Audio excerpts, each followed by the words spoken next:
तो ठीक है, आप पढ़ रहे हैं सोर्सेज ऑफ एनर्जी। तो आज हम पढ़ेंगे बायोमास एनर्जी के बारे में। ठीक है, तो बायोमास जो है हम किसको कहते हैं और बायोमास एनर्जी हम किसको कहते हैं। देखो क्या होता है, जो सोलर एनर्जी होती है, जब सनलाइट एनर्जी को जो है जब वो प्लैंट्स के ऊपर जो है आती है तो उसको ट्रैप करते हैं प्लैंट्स, और इस एनर्जी को सन एनर्जी को जब वो ट्रैप करते हैं तो इसको कन्वर्ट करते हैं केमिकल एनर्जी में। ठीक है ना, ऐसा आप सब जानते हैं, it is stored in the form of chemical energy.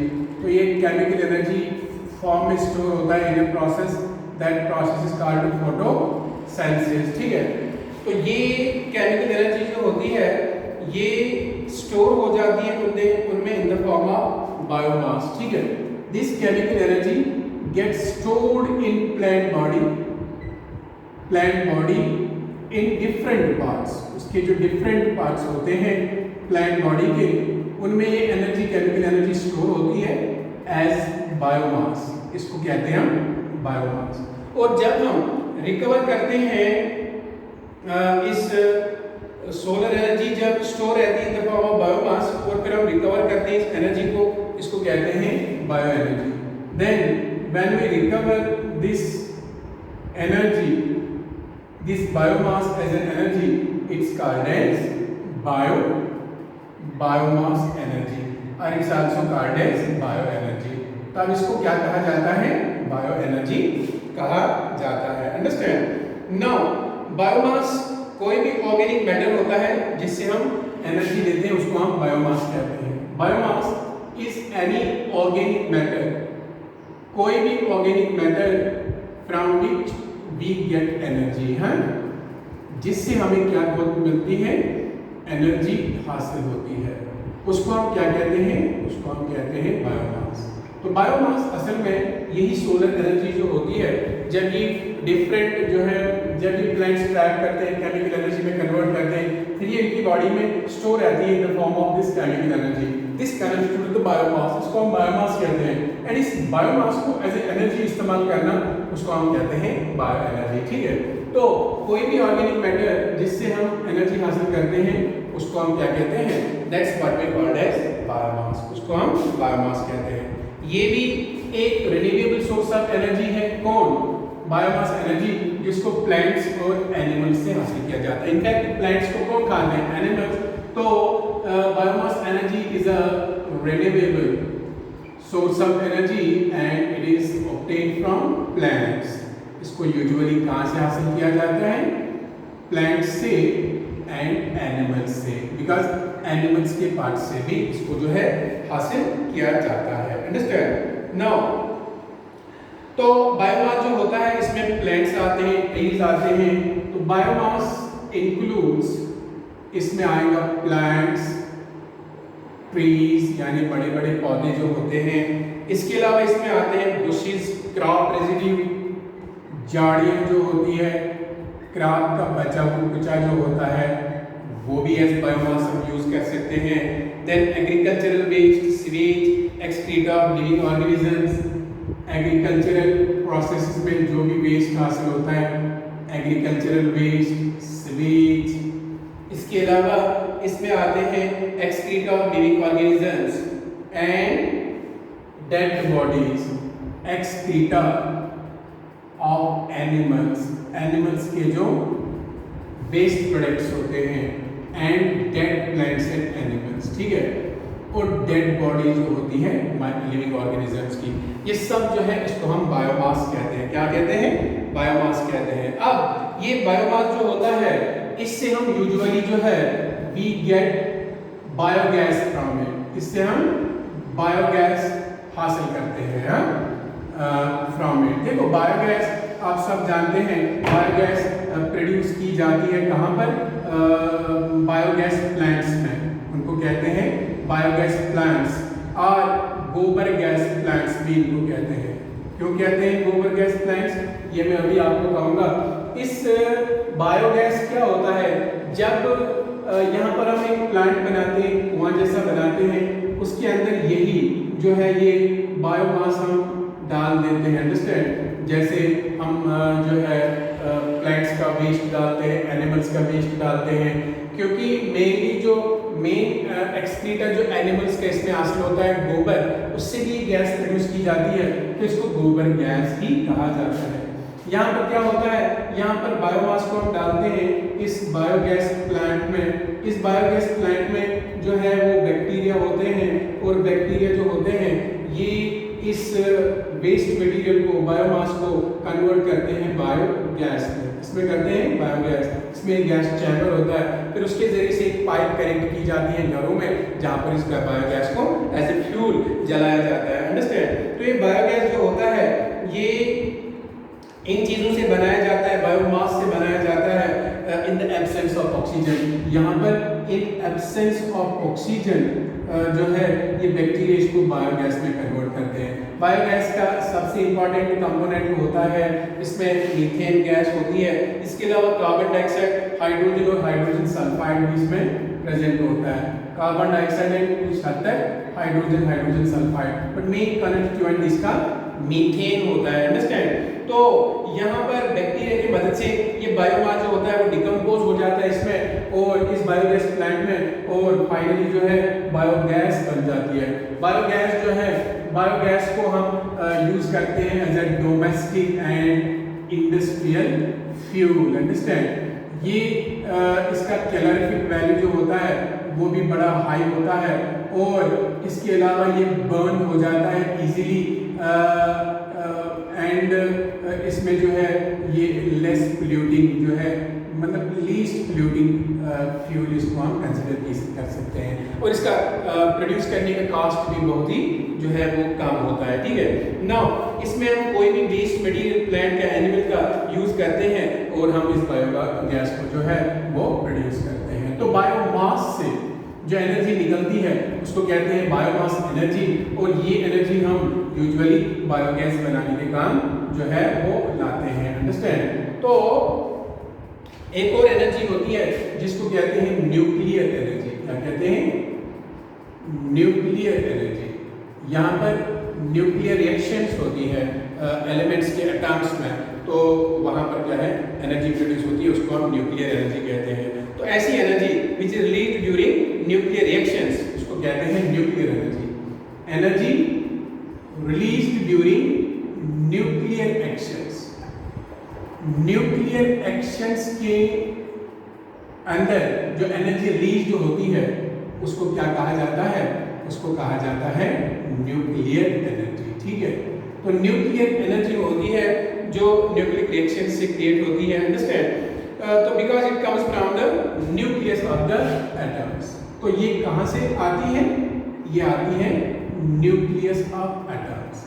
जब उनके अंदर रिएक्शंस हो जाती है तो न्यूक्लियर एनर्जी डिराइव हो जाती है, ठीक है।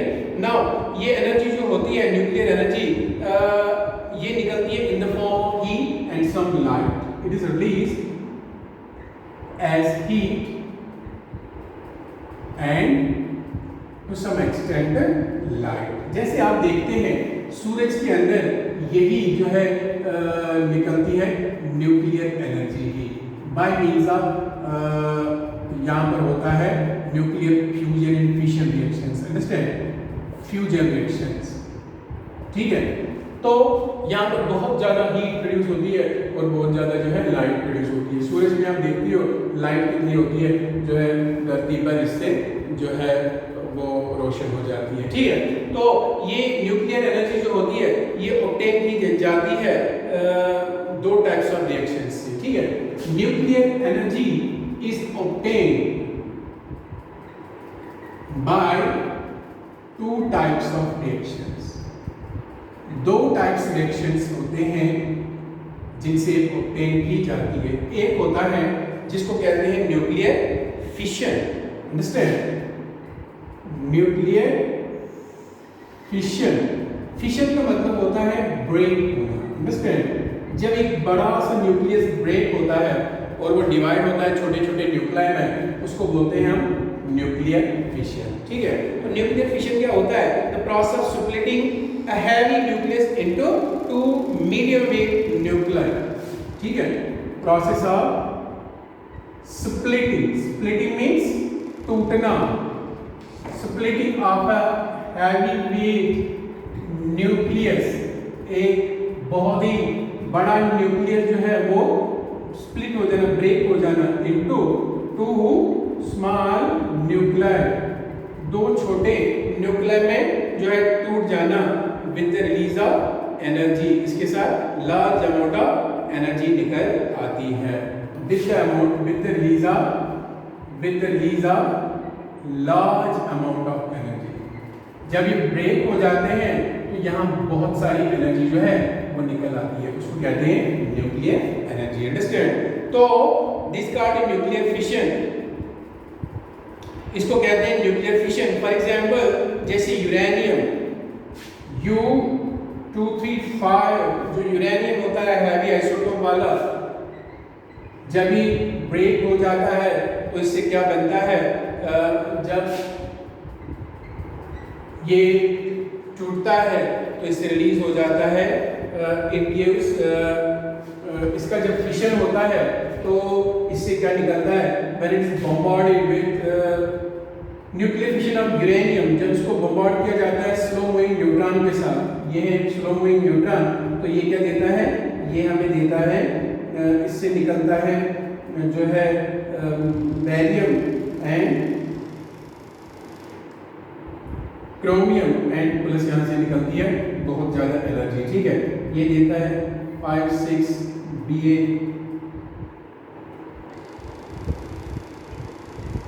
प्लस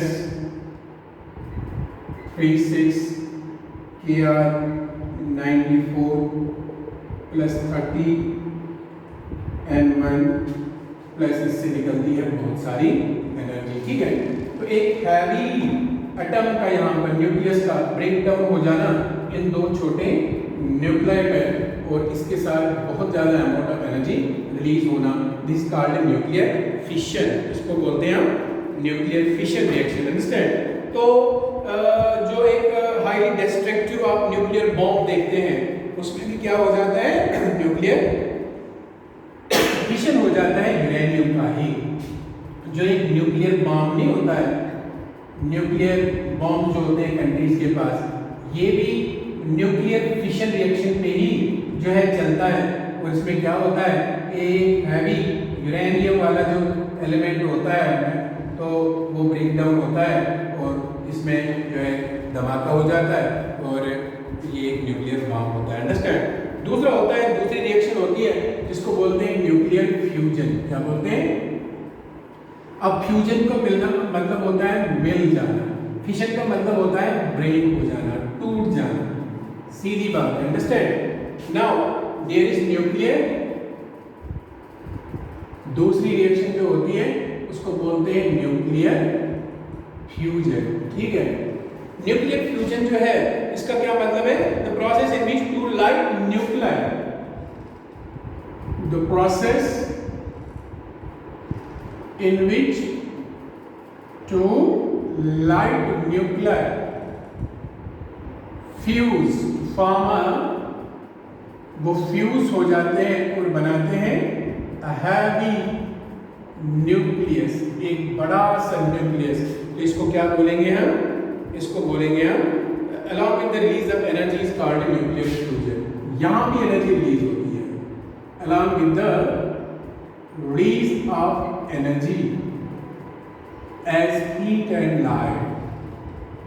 तो इसको क्या बोलेंगे हम, is called nuclear fusion. इसको बोलते हैं न्यूक्लियर फ्यूजन रिएक्शन. अंडरस्टैंड? तो यहाँ पर क्या होता है, for example fusion of two neutrons H, अगर दो न्यूट्रॉन्स मिलेंगे H21 प्लस H21, ये जो फ्यूज हो जाते हैं तो ये देते हैं हीलियम प्लस एक neutron. Understand? He3 2 and plus निकलता है एक न्यूट्रॉन यहाँ पर. ठीक है, तो प्लस निकलती है बहुत सारी जो है यहाँ पर एनर्जी रिलीज हो जाती है. यही होता है किसमें, सूरज में.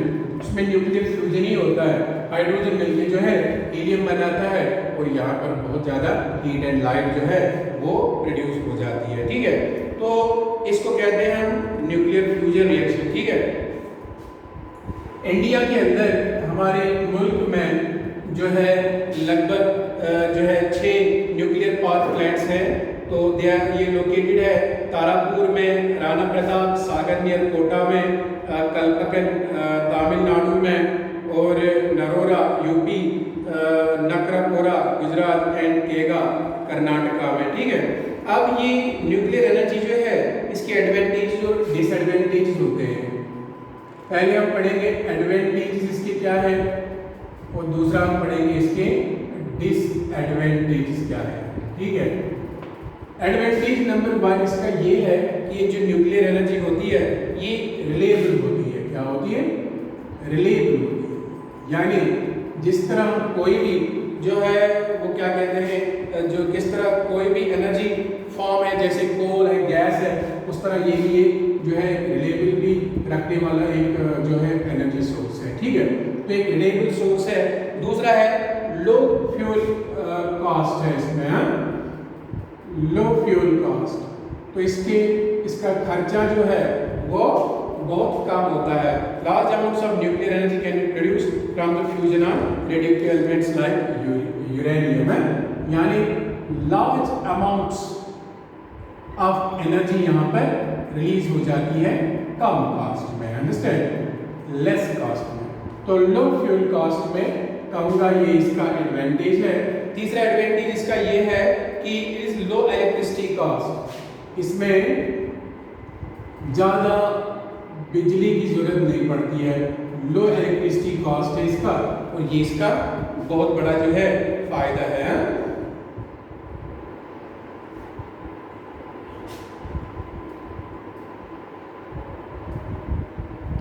Now, the electricity produced from nuclear power is quite low at around 3 to 4 C per kilowatt, making it very attractive to construct hydro plants जो हैं वो हम कंस्ट्रक्ट कर सकते हैं। Nuclear plants also have long lives of between 40 to 60 years।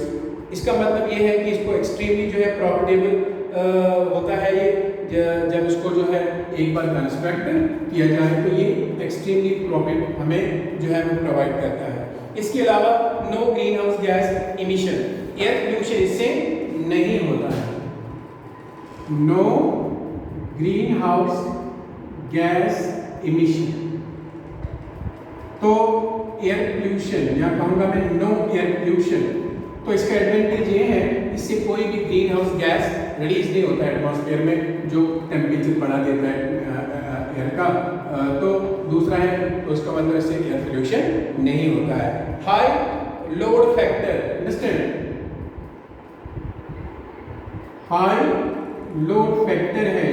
High load factor का मतलब क्या होता है, इससे हमें जो है 80% जो है ये पावर जनरेट कर सकते हैं और ऑलमोस्ट सप्लाई कर सकते हैं इलेक्ट्रिसिटी 24/7। तो कभी कभी जब शटडाउन करना पड़ेगा तो उस टाइम को छोड़कर ऑलमोस्ट ये जो है 24/7 जो है इलेक्ट्रिसिटी सप्लाई कर सकती है। तो चौथा इसमें क्या होता है, पांचवा छठा इसमें हाई पोटेंशियल होता है। ठीक है, तो ये इसके जो है कुछ एडवांटेजेस है, किसके, जिसको हम कहते हैं न्यूक्लियर एनर्जी के। इसके अलावा इसकी कुछ डिसएडवांटेजेस भी है, तो आपके एग्जाम में आएगा advantages as well as disadvantages जो है वो इसके बता दीजिए। तो डिसएडवांटेजेस इसके क्या है, नंबर 1 डिसएडवांटेज इसका ये है कि ये इसमें खतरा होता है न्यूक्लियर एंड रेडिएशन एक्सीडेंट्स का। न्यूक्लियर एंड रेडिएशन एक्सीडेंट्स, देखो यहाँ से रेडिएशंस निकलती है बहुत खतरनाक जो हो सकती है, जो म्यूटेशंस क्रिएट कर सकती है। जैसे आप जानते हैं तो this the biggest con for nuclear energy and has been repeated 3 times in the last 30 years in Japan, Russia and USA. The fear of a repeat is so great that despite all the safety arrangements by the nuclear equipment operators and suppliers nuclear energy faces certain uncertain future. Understand? तो radiation accidents, इससे radiations निकलती हैं जो बहुत harmful हो सकती है, mutations काज कर सकती है। अंडरस्टैंड? नंबर 2 है, इसमें जो है ये बहुत ज़्यादा एक्सपेंसिव होता है। अंडरस्टैंड? अगर इसका लो मेंटेनेंस कास्ट भी है तो बट फिर भी ये जो है क्या कहते हैं इसको, एक्सपेंसिव एनर्जी है। क्या है? एक्सपेंसिव है। तो ये इसका दूसरा एक डिसएडवांटेज है। तीसरा एक न्यूक्लियर वेस्ट डिस्पोजल इश्यूज है। न्यूक्लियर वेस्ट जो यहाँ पर निकलता है उसको कहाँ डिस्पोज किया जाए, तो वो इश्यू आता है। अंडरस्टैंड? वो पोल्यूशन क्रिएट करने वाला हो सकता है, उसको कैसे डिस्पोज करें। अंडरस्टैंड? तो इस तरह इसको डिस्पोज करने का भी प्रॉब्लम है, ये भी इसका एक बड़ा सा डिसएडवांटेज है। चौथा है low level of radioactivity from normal operations है। Low level of radioactivity from normal operations.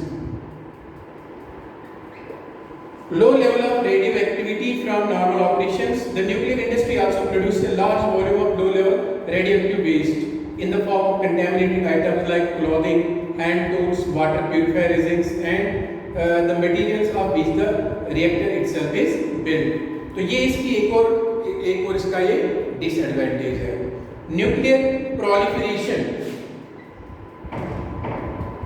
और एक डिसएडवांटेज इसका ये है न्यूक्लियर प्रोलिफरेशन। प्रोलिफरेशन का मतलब होता है जमा हो जाना। Many countries have used the reuse of nuclear energy programs to generate fuel for developing nuclear weapons. Currently, there is a major international controversy with regards to the Iranian nuclear energy program. Nuclear reactors are targets for rogue state actors who can steal the fuel for creating radiation weapons. इससे जो है वो create किए जा सकते हैं। तो ये भी इसका डिसएडवांटेज है। ठीक है। नाउ इसमें एक और डिसएडवांटेज ये है कि फ्यूल डेंजर है। अंडरस्टैंड? यानी ये फ्यूल जो इसका होता है, जैसे यूरेनियम जो मेन फ्यूल यूज होता है न्यूक्लियर फिजन पावर प्लांट्स में, is limited to a few countries and suppliers. Its use and transport is regulated by international treaties and groups. India which came under sanctions because of testing of nuclear weapons had to shut many of its nuclear plants because of embargoes है। तो एक fuel danger है। इसका जो main fuel है uranium, उसके supply करने में जो बहुत प्रॉब्लम आती है। अंडरस्टैंड? तो ये इसके कुछ जो है डिसएडवांटेजेस है। अदरवाइज न्यूक्लियर एनर्जी भी जो है वो एक non conventional source of energy है, that is yet non conventional है। तो ये होता है जिसको हम कहते हैं these are some renewable sources of energy.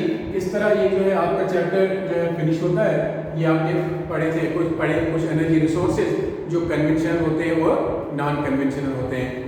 Renewable का मतलब होता है नॉन कन्वेंशनल और नॉन रिन्यूएबल का मतलब होता है कन्वेंशनल। अंडरस्टैंड? तो ये आपके एग्जाम में भी आएंगे सम सोर्सेज, तो ये डिफरेंट सोर्सेज ऑफ एनर्जी है। तो कल हम दूसरा चैप्टर लेंगे जिसका नाम है अर्थ एनवायरनमेंट एंड नेचुरल डिजास्टर्स। ठीक है, तो ये हम कल पढ़ेंगे। आज के लिए इतना।